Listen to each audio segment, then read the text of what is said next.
साथियों नमस्कार, मैं आपका मित्र के पांडे पंचांग देखना सीखे तथा ज्योतिष बने चैनल में हार्दिक स्वागत करता हूं।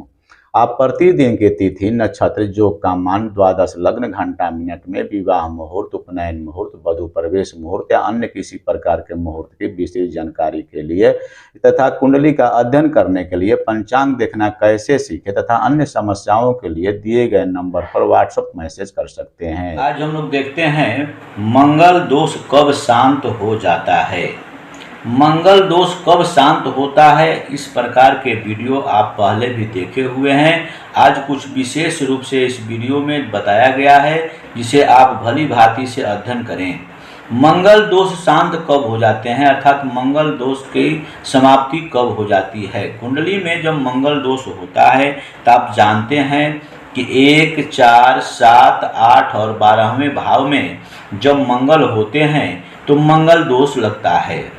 इसी में यदि लड़का का कुंडली होता है तो उसे मंगला कहा जाता है, और इसी प्रकार लड़की की कुंडली यदि होता है तो उसे हम मंगली दोष कहते हैं, यानी मंगला और मंगली का दोष आता है। इस प्रकार हम लोग आज अध्ययन करते हैं कि इन दोनों प्रकार की कुंडली जो मंगला और मंगली का होता है उसके दोष कब शांत होते हैं। 1, 4, 7, 8 और 12वें भाव, 1, 4, 7, 8 और 12वें भाव में यदि पापी ग्रह शनि या राहु कहीं भी, यानी इन पांचों भावों में कहीं भी शनि या राहु, मंगल सूर्य हो, यानी सूर्य के साथ बैठे हुए हैं, सूर्य भी हो या शनि हो या राहु ग्रह कहीं भी बैठे हुए हों, तो मंगल ग्रह जो होते हैं, मंगल दोष जो होता है वह शांत हो जाता है।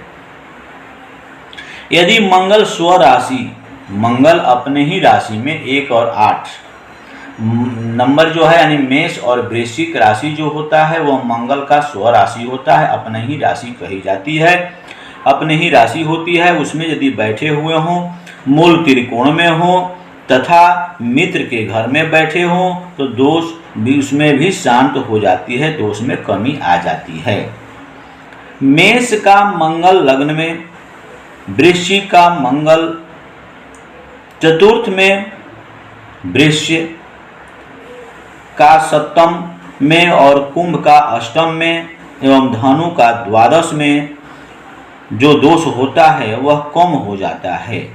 अर्थात इसे पुनः समझें, मेष का मंगल लग्न में हो, यहाँ पर मंगल हो या अष्टम में मंगल हो, वृश्चिक यानी मंगल का 8वां नंबर जो होता है वृश्चिक होता है, चतुर्थ में वृष हो, यानी यहाँ पर 2 नंबर लिखा हुआ हो, तो भी मंगल का दोष समाप्त होता है। कुंभ यानी 10 नंबर 8वें भाव में लिखा हुआ हो, तो कुंभ में अर्थात 8 ने और 10 नहीं 11 यहाँ पर यदि लिखा हुआ हो तो ऐसी स्थिति में वहाँ पर यदि मंगल हो, अष्टम भाव में कुंभ राशि हो और मंगल हो, धनु राशि द्वादश में हो, यानी 9 नंबर यहाँ पर लिखा हुआ हो, और यहाँ पर यदि मंगल बैठे हुए हों तो मंगल दोष में समाप्ति यानी कमी हो जाती है। 3, 6, 11 में अशुभ ग्रह हो, 3, 6 और 11 में यदि अशुभ ग्रह बैठे हुए हों तो भी मंगल दोष की में कमी हो जाती है। केंद्र या त्रिकोण में, उच्च के या मित्र के राशि में हो तो वह भी मंगल दोष की कमी हो जाती है।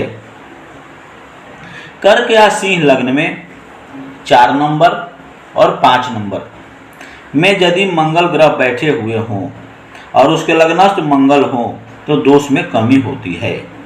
कन्या की कुंडली में गुरु केंद्र त्रिकोण में हो, यदि कन्या का कुंडली हो तो गुरु केंद्र और त्रिकोण में, केंद्र कहता है 1, 5 और 9 ये त्रिकोण होते हैं। केंद्र 1, 4, 7 और 10 भाव जो होते हैं यह केंद्र भाव कहे जाते हैं।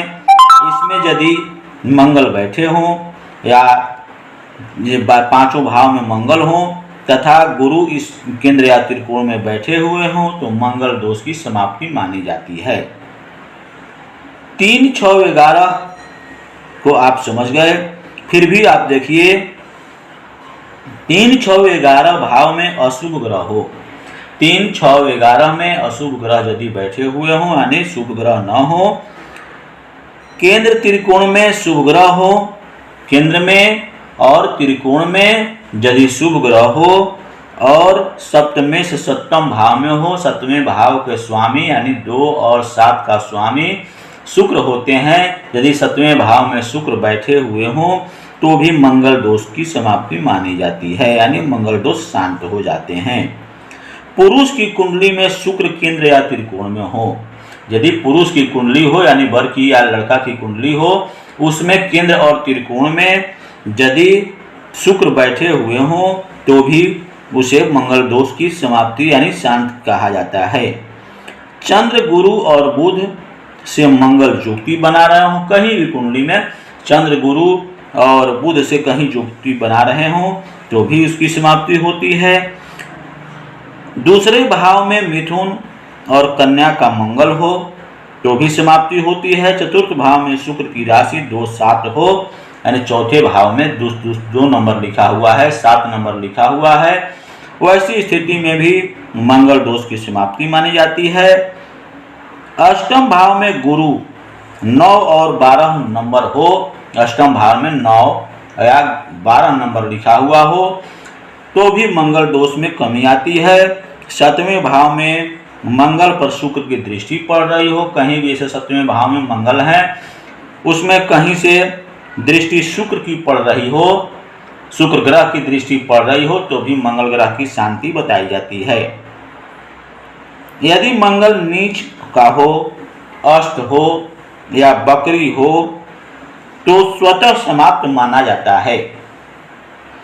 मंगल जिस जिस भाव में बैठते हैं उसमें मंगली होने का दोष लगता है और उन सभी भावों में से जिस भाव में यानी किसी एक भाव में, किसी भी एक भाव में, जैसे मान लीजिए 1, 4, 7, 8 और 12 भाव ये मंगल के दोष लगने का भाव होता है, इसमें कहीं भी शनि यदि बैठ गए हों तो मंगल दोष स्वतः समाप्त माना जाता है।